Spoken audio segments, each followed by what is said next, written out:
할렐루야. 예. 오늘도 귀한 시간 하나님의 부르심에 응답해서 이렇게 나와 하나님께 예배하는 모든 성도님들 주님의 이름으로 환영하고 축복합니다. 한 번도 빠짐없이 하나님께서 베푸신 크신 은혜, 크신 사랑을 온전히 누리는 복된 시간 되기를 소원합니다.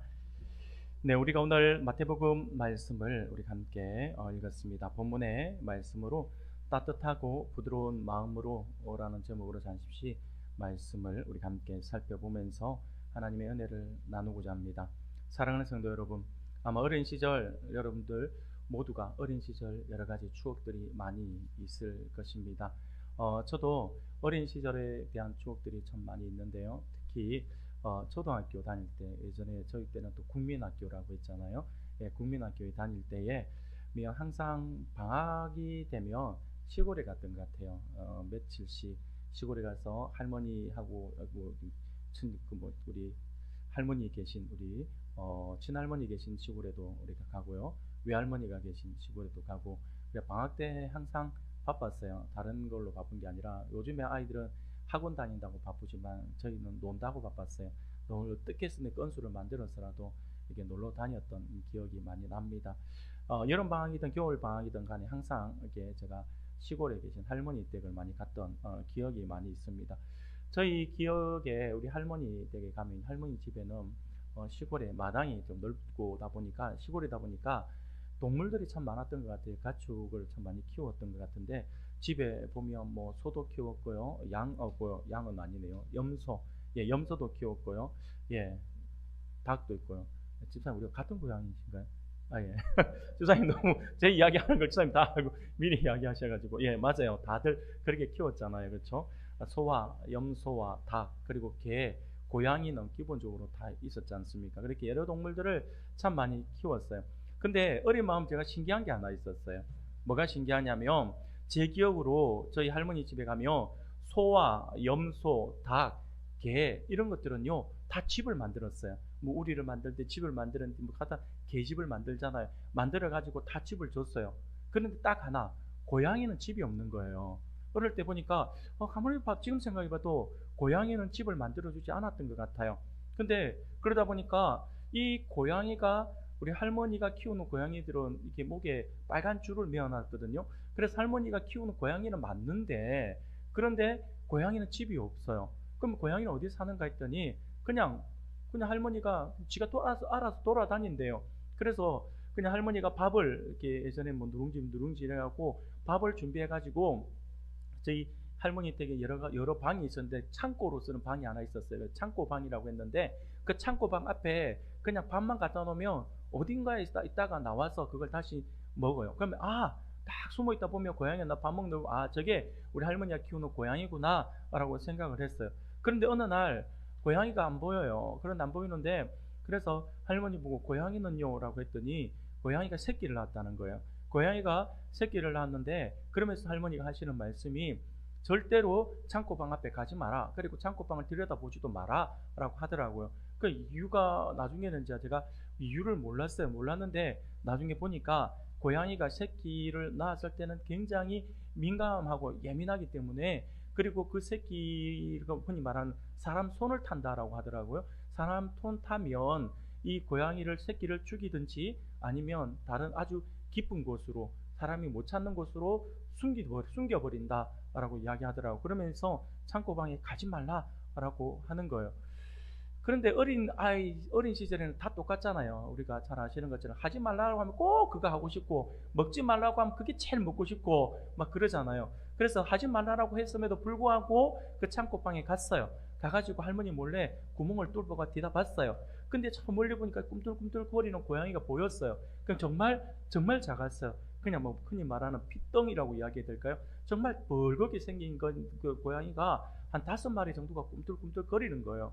마침 엄마가 없는 상태여서 제가 이제 들어가진 않았는데, 그렇게 뒤다본 거예요. 그런데 할머니가 나중에 이제 또 고양이들을 이렇게 보면, 저 작은 고양이들인데 이 고양이를 이제 깊은 곳으로 옮긴다라고 하는 말이 머릿속에 자꾸 이게 남아있어요.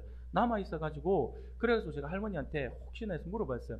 아니 저 작은 새끼 움직이지도 못하고 저 작은 새끼들을 고양이가 손도 없는데 어떻게 옮겨요? 라고 제가 물어봤던 기억이 나요. 물어봤더니 우리 할머니가 하시는 말씀이 어떻게 옮기기는 이놈아 물어서 옮기지 그러더라고요. 물어서 옮기는 말이 어린 마음에 이해가 안 됐어요. 왜 그러냐면 제가 볼 때 그게 너무 가냘프고 너무 어려워서 움직이지도 못하고 그 고양이를 어미가 제가 알고 있는 이게 야생 동물들의 이빨이 날카롭기 때문에 이거 조금만 세게 물면 그냥 생명이 죽을 것 같기 때문에 이빨로 개한테 물리면 큰일 나잖아요. 그것처럼 문다라고 하는 자체를 참 이해하기가 힘들었어요. 그래서 저는 물어서 옮긴다라고 하는 게 굉장히 궁금해가지고 시간 될 때마다 할머니 없을 때 뒤다봤는데 한 번도 물어서 옮기지는 않더라고요. 결국 물어서 옮기는 걸 못 봤어요. 근데 그러면서 굉장히 궁금했는데 어느 날 TV를 보다 보니까 제 궁금증이 풀린 거예요. TV에 동물의 세계 이런 거 있잖아요. 그런 거를 보는데 어느 사자 가족이 나왔어요. 사자 가족이 나오는데 엄마 사자가 어린 새끼 3마리를 키우고 있는데 엄마 사자가 이제 사냥을 하러 가야 되는 거예요. 사냥을 하러 가다 보니까 이 새끼들을 조금 더 없는 사이에 다른 동물의 어떤 위험으로부터 이게 보호하기 위해서 좀 더 안전한 곳으로 옮기는 거예요. 옮기는 그 장면인데 그런데 새끼들이 엄마가 원하는 만큼 따라오지 못하니까 엄마가 하나 어떻게 하냐니까 그냥 가서 그냥 새끼를 그 큰 입으로 그냥 덥석 물어버리는 거예요. 그 처음에는 제가 보다 하는 생각이 들었어요. 그래서 보는데 탁 물더니 이 목덜미 이쪽을 탁 물더니 대롱대롱 들고 그냥 이렇게 옮기는 거예요. 제가 볼 때 저렇게 물어 옮기다가 자칫 잘못해서 그 날카로운 이빨에 새끼가 뭐 이렇게 물려가지고 새끼가 뭐 상처를 입는다든지 아니면 힘 조절 못해서 죽으면 어떡하지? 라는 생각을 했지만 그건 어린 마음에 제 눈에 보이는 위험이었던 거죠. 그런데 그 순간 제가 동물의 그 새끼를 보는 순간 새끼가 그렇게 평온한 표정을 짓는 게 지울 수가 없는 거예요. 너무나도 평온한 거예요. 물려가는데도 고통스러워하지 않아요. 고통스러워하지 않고 그냥 대롱대롱 이 목이 대롱대롱 걸려가 있는데 그래 이동하는 모습을 보면서 그때 할머니가 고양이를 물어서 옮긴다라고 했을 때 그 말이 제가 이해가 되더라고요. 사랑하는 여러분, 동물은요 본능적으로 물어 옮겨도 다치지 않는 곳을 힘 조절하여 정말 그렇게 잘 물어서 옮긴다라고 하는 거죠. 근데 여러분들 이게 보니까 맹수는요 다 그렇더라고요. 힘이 넘친다라고 해서 힘껏 물어서 새끼에게 위해를 가는 경우는 없다라고 하는 거죠. 힘이 없어서가 아니라 힘이 있는데도 불구하고 힘 조절을 아주 기가 막히게 딱 하는 그 모습을 보면서 이게 우리 할머니가 말했던 그거구나 라고 하는 그 생각이 들었어요. 그래서 아무리 힘이 강한 동물이라도 새끼를 앞에서는 이제 온순해지고 그 힘을 굉장히 쓰지 않구나 라고 하는 것들을 제가 보면서 그걸 알게 되었던 것 같아요. 사랑하는 여러분, 뜬금없이 제가 오늘 동물 이야기를 해서 동물의 세계를 경험하게 해서 죄송한데 뜬금없이 제가 동물 이야기를 했습니다. 오늘 우리가 함께 참여해야 될 하나님의 성품은 바로 이것입니다. 뭐냐면 온유예요. 온유. 오늘 우리가 다루어야 될 하나님의 성품은 온유입니다.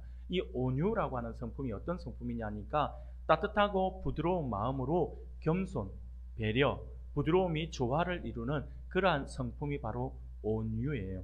온유는 힘이 있으면서도 불구하고 그 힘을 부드럽게 사용하는 것입니다. 그래서 제가 동물 이야기를 먼저 꺼낸 겁니다. 힘이 있음에도 불구하고 그 힘을 부드럽게 사용해요. 마치 엄마가 갓난 아기를 안을 때에 굉장히 조심조심해서 안잖아요. 근데 저도 처음에 우리 아들 태어났을 때 한번 안아보는 게, 안는 게 너무 좋잖아요. 그럼에도 불구하고 저는 아이 처음에 목을 못 가눌 때 안는 것이 굉장히 두려웠어요. 왜냐하면 제가 잘못 안아가지고 목이라도 좀 다친다든지 이러면 어떡하지 하는 걱정에, 그런데 엄마들은 그런 걱정 없이 그냥 푹푹이 앉잖아요. 굉장히 포근하게 앉잖아요. 여러분, 엄마들이 힘이 없어서 그러는 게 아니라 아이가 다칠까봐, 아이가 다치지 않게 위해서 힘 조절을 아주 부드럽게 하잖아요. 아주 부드럽게 해서 이렇게 안아주잖아요. 여러분, 이게 온유예요. 온유의 성품입니다. 어미가, 제가 앞서 말씀을 드린 것처럼 어미가 새끼를 물어 옮길 때에 힘 조절을 해서 아프지 않게 물고 옮기는 것, 그것 또한 온유의 성품이라고 할 수가 있습니다. 이게 바로 온유함이에요. 그러므로 오늘 우리가 이 온유함은 하나님의 성품이라고도 할 수가 있습니다.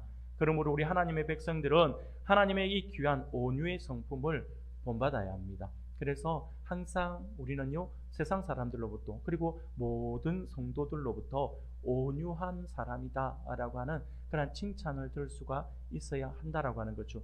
여러분, 그렇다면 우리가 하나님의 이 귀한 온유의 성품을 본받기 위해서는 어떻게 해야 하는 것일까요? 이것은 간단합니다. 성경을 보면 하나님의 온유하심을 온전히 보여주시는 분이 계시죠. 바로 우리 주님이십니다. 우리 주님이시기 때문에 주님이 행하신 모습을 우리가 살펴보면서 우리의 모범으로 우리가 삼으면 우리 역시 마찬가지로 주님의 그 온유한 성품을 우리가 닮아갈 수가 있다라고 하는 것이죠. 그런 의미에서 오늘 본문의 말씀은요, 주님께서 직접 당신이 어떤 분이신지를 말씀해 주고 있는 그런 말씀이기 때문에 주님을 닮아가고자 애쓰는 우리들이 결코 놓쳐서는 안 될 아주 중요한 말씀이라고도 할 수가 있습니다. 오늘 본문을 보니 이렇게 말씀을 합니다. 우리 다 같이 오늘 3절이니까요, 3절 말씀이니까 다시 한번 더 오늘 읽었던 본문을 한 목소리로 같이 한번 더 읽겠습니다. 같이 읽겠습니다. 시작. 수고하고 무거운 짐진 자들아, 다 내게로 오라. 내가 너희를 쉬게 하리라. 나는 마음이 온유하고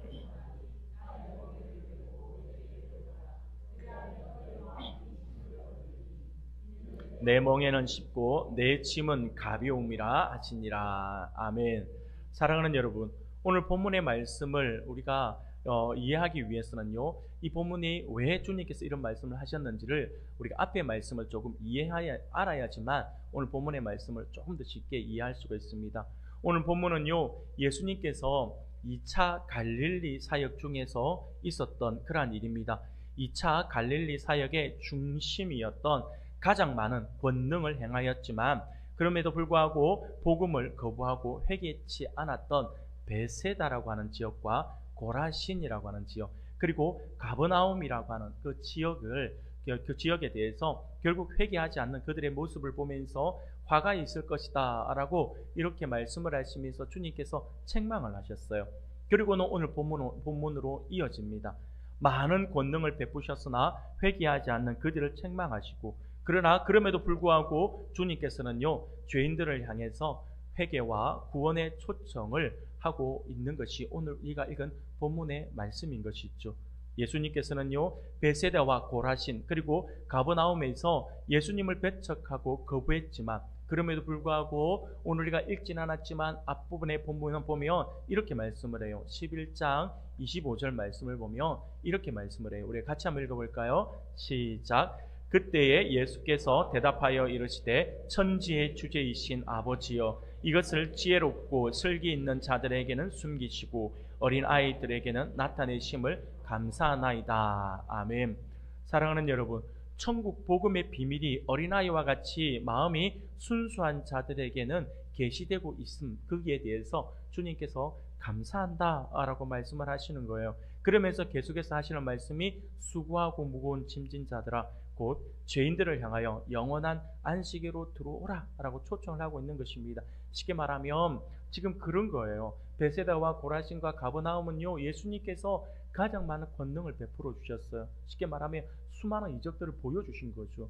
그럼에도 불구하고 그들이 주님을 믿지 않아요. 회개하지 않아요. 주님을 따라오질 않습니다. 그러면서 주님께서 너희들에게 수많은 이 권능들을 여기 베풀지 않고 다른 곳에 베풀었다면 그러면 어마어마한 일이 일어났을 거야 라고 하면서 그들에게 화가 있을 것이라고 말씀을 하시는 거예요. 그러나 그럼에도 불구하고 이 지역에 사는 사람들 가운데 순수한 어린아이와 같이 순수한 마음을 가진 어떤 사람들은요, 주님의 이 말씀으로 인해서 주님을 믿고 돌아오고 회개하는 사람들이 있었다라고 하는 거죠. 그래서 주님께서 그 말씀을 하고 있는 것이죠. 그리고 지혜롭고 슬기 있는 자들에게는 숨기고 어린아이들에게 나타냈다라고 하는 것은 그렇게 순수한 마음을 가지고 주님의 말씀을 믿은 사람들이 있었다라고 하는 거예요. 그래서 주님께서 그들의 그 모습에 감사하다라고 이야기를 하시면서 그러면서 하시는 말씀이 수고하고 무거운 짐진 자들아, 너희들이 나에게로 오라라고 말씀을 하시는 거예요. 비록 그들이 믿지는 않았지만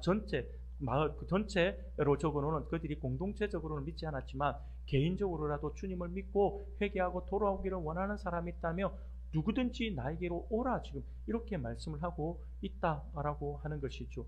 그러면서 주님께서 지금 그들을 초청하는 것입니다. 그런데 우리가 여기서 눈여겨볼 것이 있는데, 눈여겨볼 것은요, 주님께서 자신을 향하여서 뭐라고 말씀하셨냐니까 29절에서 이렇게 말씀을 하세요.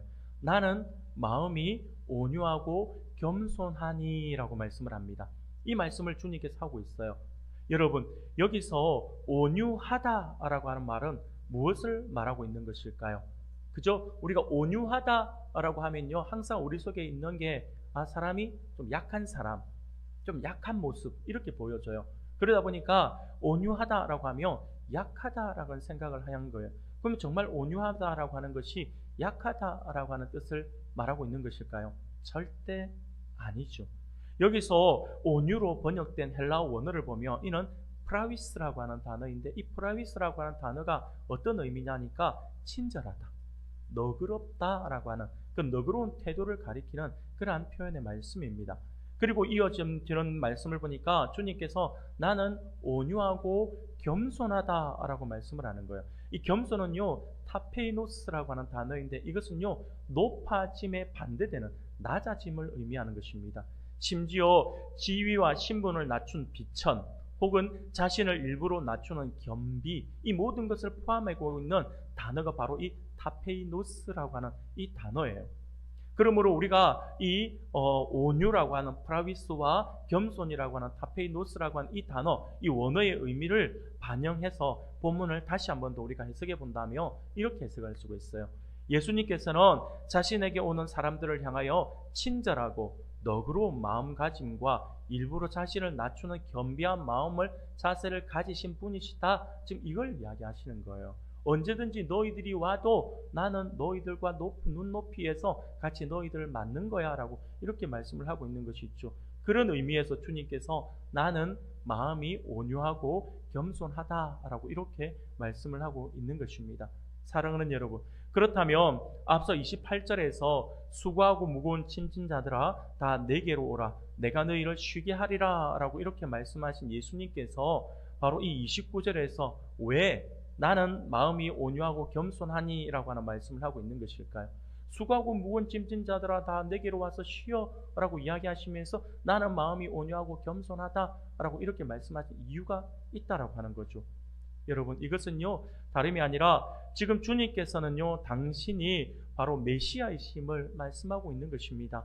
곧 예수님께서는요, 구약시대부터 고난받는 종으로 예언된 겸손한 메시아로 오신 분이시다라고 하는 것이죠. 예수님은 진실로 하나님의 아들이셨으나 고난받는 인자의 모습을 취하셨고요, 예수님은 모든 권세를 받으신 만왕의 왕이셨으나 동시에 종이셨습니다. 높은 보좌를 버리시고 이 땅에 오신 예수님은 종의 흉내만 낸 것이 아니라 진정한 종으로서의 삶을 살아가셨다라고 하는 것이죠. 동시에 예수님은 그와 같은 삶을 제자들에게 요구를 하셨어요. 예수님은 낮고 비천한 자리에서 지치고 고난 자들에게 눈높이 교육을 하시기 위해서 자신을 낮추셨으며, 그들을 구원하시기 위해서 인간의 몸을 입으시고 비천한 자리로 내려오셨다라고 하는 것을 표현하고 있다라고 하는 것이죠. 그런데 이후의 말씀을 보면 29절 하반절에서부터 30절까지의 말씀을 보면 이렇게 말씀을 해요. 우리가 같이 한번 읽어볼까요? 같이 읽겠습니다. 시작. 나의 멍에를 메고 내게 배우라. 그리하면 너희 마음이 쉼을 얻으리니 이는 내 멍에는 쉽고 내 짐은 가벼움이라. 아멘. 사랑하는 여러분, 이 말씀을 보면 여기서 멍에라고 말씀을 하세요. 멍에라고 하는데, 이 멍에는요, 여러분들이 알고 있는 그거 맞아요. 소나 말들에게 무거운 짐을 지게 하거나 수레나 농사를 할 때 쟁기 등을 끌도록 하기 위해서 목에 얹은 나무 막대나 나무 틀을 이야기합니다. 가축을 쉽게 부리기 위해 씌우는 하나의 도구라고도 할 수가 있을 것입니다. 그런데 과거에는요, 종을 부리는 집에서는 가끔 종들에게 멍에를 메어서 일을 시키기도 합니다. 그렇게 하기도 했는데, 여하튼 그렇게 사용했던 것이 멍에인데, 당시 이스라엘 땅에서는요, 이 멍에는 대부분 이게 짐승을 하더라도 한 마리만 하지 않고 항상 결이라고 해서 두 마리씩 이렇게 묶어요. 그래, 이 멍에는 두 마리를 동시에 묶어서 같이 사용할 때가 많습니다. 그래서 대부분 혼자 매는 것이 아니라 항상 짝을 이루는 멍에였어요. 이스라엘 땅에서는 항상 멍에 그러면 두 마리가 같이 끄는 어떤 멍에를 먼저 생각을 했다라고 하는 것이죠. 그런데 우리 주님께서 여기서 말씀하시는 것이 그들에게 나의 멍에라고 이렇게 말씀을 하세요. 나의 멍에라고 말씀을 하는데 이 말씀은 무슨 말씀이냐니까 그 당시에 사람들 머릿속에 멍에는 항상 두 마리가 끄는 것이다라고 하는 생각을 인식을 가지고 있었다고 말씀을 드렸죠. 이것은 다른 말로 하면 우리가 주님의 멍에를 맨다라고 하는 것은 결국 무슨 말이냐니까 예수님과 함께 맨다라고 하는 거예요. 예수님과 함께 맨다라고 하는 의미입니다. 그래서 주님은 30절에서 이는 내 멍에는 쉽고 내 짐은 가볍다라고 말씀하시는 그런 의미인 것입니다. 여기서 쉽다라고 하는 것은요, 부드럽다, 좋다, 은혜스럽다, 안락하다라고 하는 뜻으로도 해석이 됩니다. 그만큼 편하다라고 하는 것으로 우리가 이해를 할 수가 있다라고 하는 거죠. 여러분, 그런데 우리가 여기서 하나의 의문을 가질 수가 있어요. 그 의문은 뭐냐면 우리가 알고 있는 것처럼 예수님을 따르는 일은 어떻게 보면 솔직히 쉬운 일은 아닌 것 같다라는 생각이 들어요. 그래서 우리 주님도 말씀하시잖아요. 여러분, 예수님을 따르는 길은 어떻게 보면 분명 좁은 길로 가는 거예요. 좁은 길로 향하는 것이고 고난의 길이에요. 예수님을 따르는 길은 어떻게 보면 뭐 즐거움의 길, 행복의 길이라고도 이야기할 수 있지만 따지고 보면 고난의 길이에요. 고난의 길. 그래서 우리 주님도 그 길이 어떤 길인지를 잘 아셨잖아요. 그래서 우리 주님께서 이렇게 말씀하셨어요. 마태복음 10장 34절 35절 우리가 같이 한번 읽어볼까요? 같이 읽겠습니다. 시작. 내가 세상에 화평을 주러 온 줄로 생각하지 말라. 화평이 아니요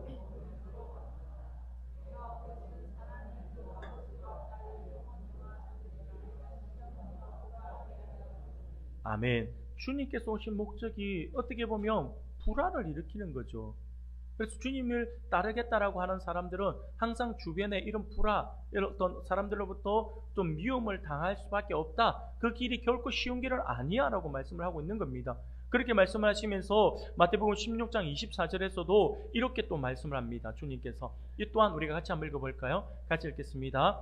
이에 예수께서 제자들에게 이르시되 누구든지 나를 따라오려거든 자기를 부인하고 자기 십자가를 지고 나를 따를 것이니라. 아멘. 사랑하는 여러분, 주님을 따른다라고 하는 길은요, 고난의 길이며 십자가를 지고 따르는 길이다 라고 이렇게 말씀을 합니다. 주님께서 이렇게 말씀하셨어요. 주님을 따르는 길이 분명 고난의 길이다라고 하는 걸 분명히 지금 짚어주고 계시는 거죠. 그런데 그럼에도 불구하고 주님은 어떻게 주님의 그 멍에가 쉽고 그 짐이 가볍다라고 이렇게 말씀을 하고 있냐라고 하는 거죠. 여러분, 여기서 주님이 말씀하고 있는 멍에는요, 비유적인 의미로 사용된 표현이에요. 쉽게 말하면 바리새인들과 서기관들을 비롯한 당시의 유대 종교 지도자들이 백성들에게 지은 무거운 종교 및 그다음 의식적 행위들을 가리키는 것입니다.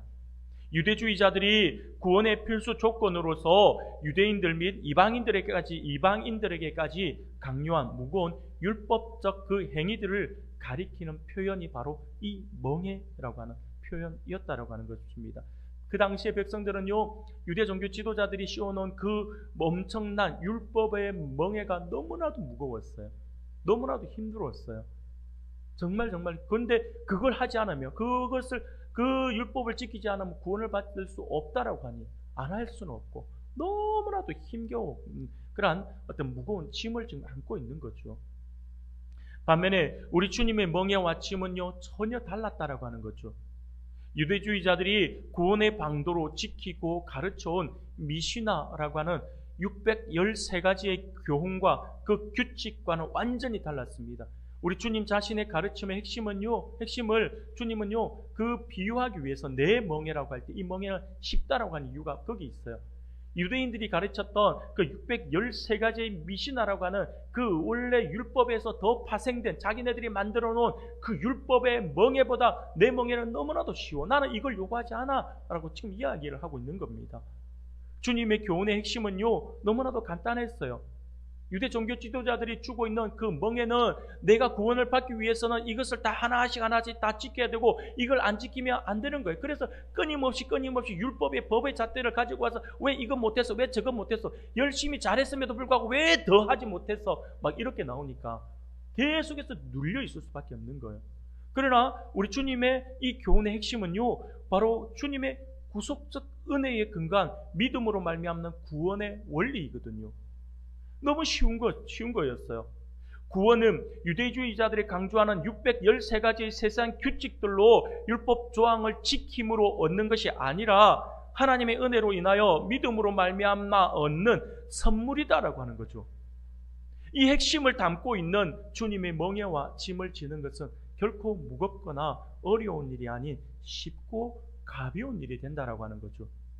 심지어 이 믿음으로 말미암아 구원받는 것이 이렇게 쉬움에도 불구하고 주님은요, 그것 또한 모자라서 주님이 함께 매겠다라고 하시는 거잖아요. 그게 얼마나 쉬워요. 그래서 주님이 30절에서 이는 내 멍에는 쉽고 내 짐은 가볍다라고 이렇게 말씀을 하고 있는 거죠. 이 말씀을 하심으로써 제자들에게 율법의 멍에를 매지 않고 주님이 함께 지어주시는 주님의 그 멍에를 질 것을 당부하고 있는 것입니다. 이러한 주님의 모습은요, 온유하신 주님의 성품을 그대로 보여주는 장면이라고도 할 수가 있습니다. 주님은요, 웬만하면 다 괜찮아, 내가 받아줄게 라고 하는 거예요. 정죄하지 않습니다. 주님의 온유한 성품, 그것을 보여주고 있는 것이죠.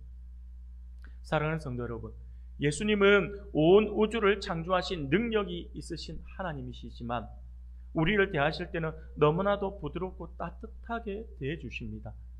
우리의 연약함을 이해하시고 우리의 속도에 맞춰 기다려주십니다. 주님은요, 조금 빠르다라고 해서, 그리고 조금 느리다고 해서 주님은 차별하지 않습니다. 빠른 사람은 빠른 대로, 느린 사람은 느린 사람대로 주님은요, 기다려주세요. 그리고 응원해 주십니다. 절대로 비교하지 않습니다. 우리는 어떻습니까? 비교하잖아요. 우리는 비교하며 살아가잖아요. 우리 주님은요, 우리의 속도, 각 개인의 속도에 맞춰서 기다려주시는 분이세요. 예수님은 결코 우리를 가벼이 여기지 않으시고 우리가 얼마나 소중한지, 얼마나 사랑을 받을 만한 그러한 존재인지, 사랑받을 가치가 있는지를 늘 알려주기를 원하시는 분이세요. 그게 주님의 온유한 성품입니다. 그러나 앞서 말씀을 드린 것처럼 우리는 달라요.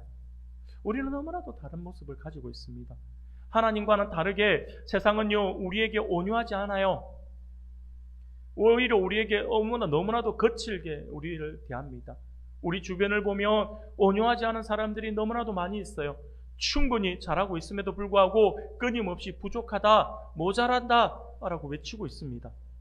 세상은 경쟁 사회를 강조하면서 계속해서 옆에서 계속 외치는 거예요. 더 계속 그것을 외치면서 모든 부분에서 우리를 옥죄어 오고 있습니다.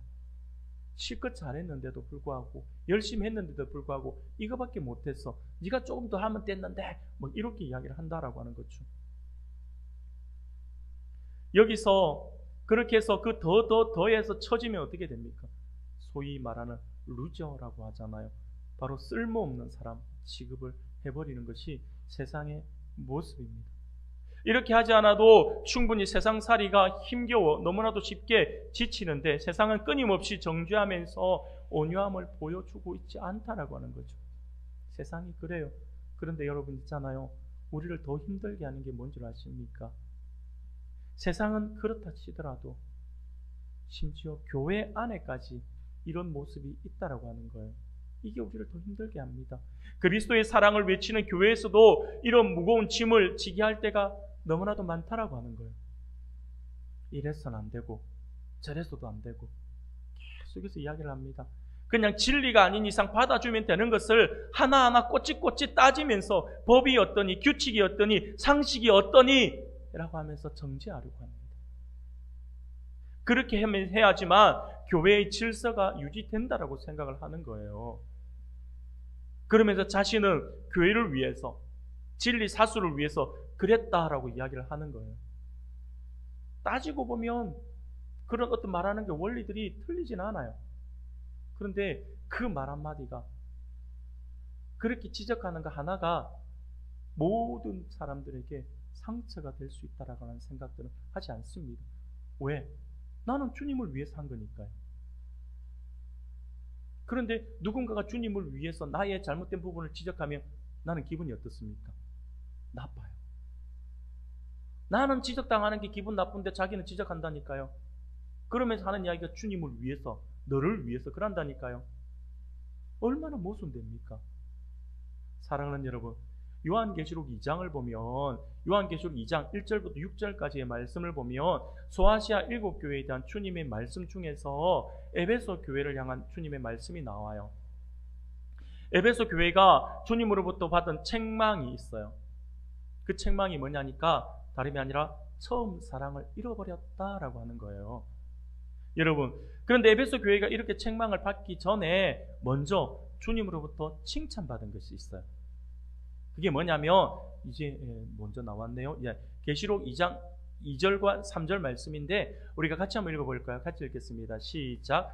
내가 내 행위와 수고와 내 인내를 알고 또 악한 자들을 용납하지 아니한 것과 자칭 사도라되 아닌 자들을 시험하여 그의 거짓된 것을 내가 드러낸 것과 또 내가 참고 내 이름을 위하여 견디고 게으르지 아니한 것을 아노라 라고 말씀을 합니다. 그리고 이어서 6절에서도 이렇게 말씀을 해요. 같이 읽겠습니다. 오직 내게 이것이 있으니 네가 니골라 당의 행위를 미워하는도다. 나도 이것을 미워하노라. 아멘. 지금은요, 예수님께서 에베소 교회의 성도들을 칭찬하고 계시는 거예요. 이렇게 했다라고 합니다. 한마디로 말하면요, 에베소 교회는요, 이단의 무리에 흔들리지 않고 진리 수호에 힘썼고 경건 생활을 강조했다라고 하는 거예요. 그러면서 주님께서 잘했어. 굿. 너희들 정말 잘했어. 이거는 너희들이 정말 내가 자랑스러워할 정도로 정말 너희들 잘한 거야. 라고 이렇게 말씀을 하는 거예요. 그러면서 주님께서 그들을 인정하시고 그들을 칭찬해 주신 거죠. 이 모습만 보면 에베소 교회는요, 굉장히 훌륭한 교회예요. 그 시대 이단이 판을 치던 그 시대에 이단을 멀리해요. 성도들이 아무렇게도 살아갈 수 있는 그 상황 속에서 성도들이 함께 힘을 모아서 경건 생활을 하려고 노력하고 애썼다라고 하는 거예요. 그러니 주님이 칭찬하죠. 굉장히 훌륭한 교회였어요. 그런데 그 훌륭한 이면에 주님으로부터 아주 엄중한 책망을 함께 받았다라고 하는 거예요. 그 책망이 뭐냐 하니까 처음 사랑을 잃어버렸다라고 하는 거예요. 쉽게 말하면 여러분, 에베소 교회는요, 굉장히 아이러니하게도 진리 수호를 위해 이단과 싸우고 경건 생활을 강조하는 가운데 처음 사랑을 잃어버렸다라고 하는 거예요. 여러분, 이게 보여주고 있는 게 뭘까요? 지금 주님께서 뭘 말씀하고 싶어 하는 걸까요? 한쪽에서는 이거 잘했다라고 칭찬하시고 한쪽에서는 이 처음 사랑을 잃어버렸다고 책망을 하고 계신 거예요. 이 둘을 한번 묶어보면요, 이게 주님이 뭘 이야기하고 싶어 하는지를 우리가 알 수가 있어요. 쉽게 말하면 바로 진리를 수호하는 열정이 많으면 많을수록 사랑이 식어버릴 수가 있다라고 하는 거예요. 그 이유가 뭘까요? 진리가 우리 안에 크면 클수록, 진리 수호에 우리가 노력하면 노력할수록 하나님의 정의와 하나님의 은혜와 하나님의 사랑이 넘쳐야 되는 게 사실인데 이걸 너무 강조하면 왜 사랑이 식어질까요? 진리 수호라고 하는 명분으로 인해서 조그만 것도 용서하지 못하고 정죄하기 때문입니다. 그냥 받아줄 수 있는데, 웃고 넘어갈 수가 있는데 정죄하기 시작하는 거예요. 새 가족이 교회에 오면 몇십 년 동안 내가 세상 속에서 물들어 있고 세상 속에 있던 나의 습관들이 버리지 못하잖아요. 그래서 교회에 와서 그런 좀 부족한 모습을 보일 수가 있어요. 이건 새 가족뿐만이 아니에요. 평생을 살아온 우리들에게도 있잖아요. 내 중심적으로 생각하는 거 다 있잖아요. 그런데 그것을 보면서 그러면서 우리가 받아주면 되는 건데, 그냥 사랑을 품어주면 되는 건데, 그래서 나에게 부족한 부분들 내 눈에 보이면 그를 위해서 기도해주면 되는데 지적하는 거예요. 하나씩 왜 이렇게 하는가? 왜 그렇게 하는가? 왜 이거 이런 거? 상식적으로 이러면 안 되는 거 아니야? 이거 생각 못해? 왜 전부 자기 중심적이야? 왜 지밖에 몰라? 막 이렇게 한다니까요. 진리 수호예요. 이렇게 솔직히 맞아요. 틀린 거 없어요. 이렇게 하면 교회 질서가 무너져. 네가 교회 와서 이런 행동 보이면 교회가 무너져. 교회 질서가 없어져. 맞아요. 틀린 거 없어요. 그런데 제가 누차 말씀을 드리잖아요. 하나님께서 상대방 누군가의 잘못된 부분들, 모자란 부분들이 보이면 하나님께서 나에게 지금 뭘 하라고 보여주셨다고 말씀을 드렸어요. 기도하라고요. 아, 하나님께서 지금 내가 그 양반을 위해서 하나님께서 나의 기도를 원하시는구나 라고 생각해서 기도하자고요. 기도하고 뭘 이야기를 하고 해야 되는데 그렇게 하지 않잖아요. 이게 바로 그게 진리수호라고 하는 명분으로 너무나도 세세하게 하나하나 조목조목 그렇게 이야기하면서 법이요 라고 해버리면 그 안에 사랑이 없어진다라고 하는 거예요. 정말 진리에 대해서 우리가 양보하지 말아야 될 걸 양보하는 건 아니에요.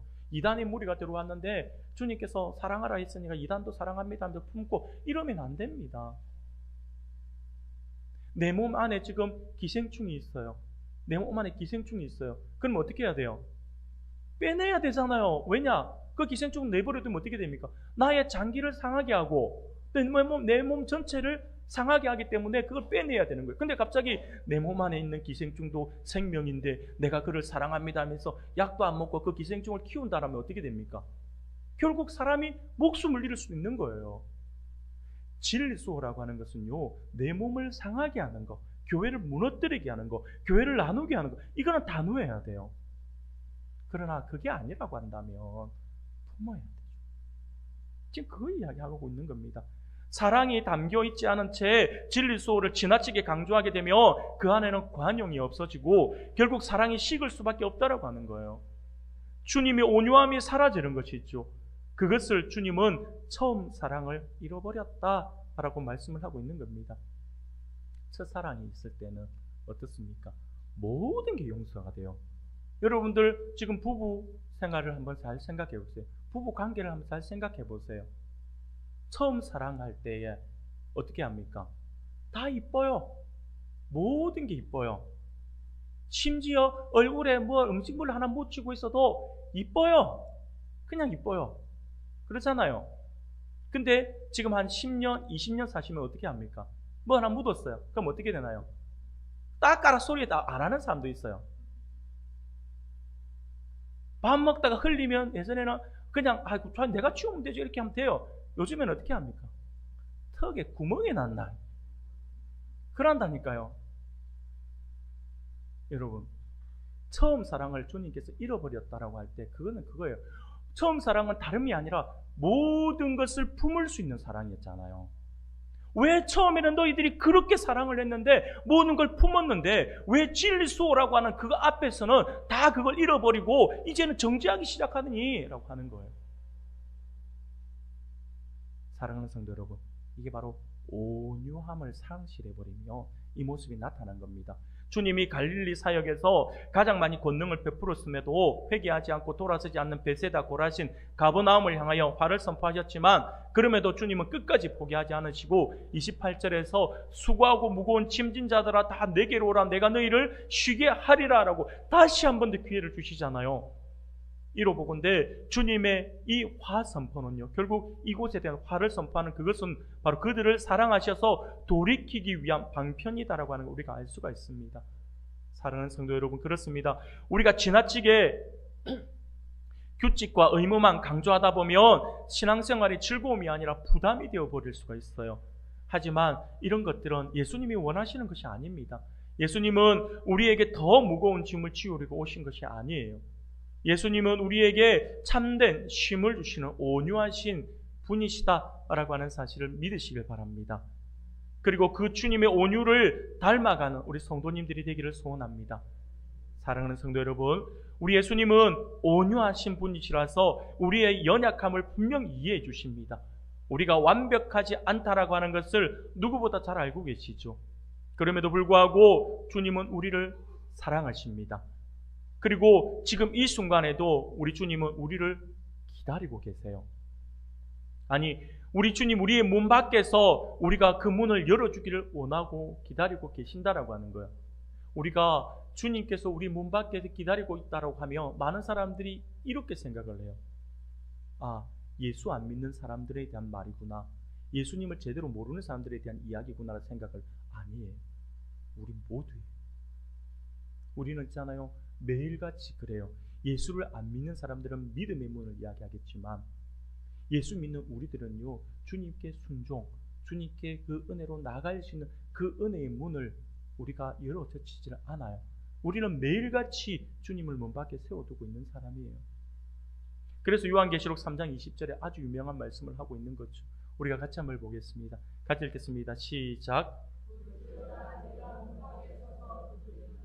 누구든지 내 음성을 듣고 문을 열면 내가 그에게로 들어가 그와 더불어 먹고 그는 나와 더불어 먹으리라. 할렐루야. 아멘. 우리 모두를 향한 말씀이에요. 주님은요, 오늘도 우리를 부르시고 우리 문 밖에서 우리의 마음의 문을 열어주기를 원하시고 우리와 함께 동행하시기를 원하시는 분이시다라고 말씀을 하고 있는 것입니다.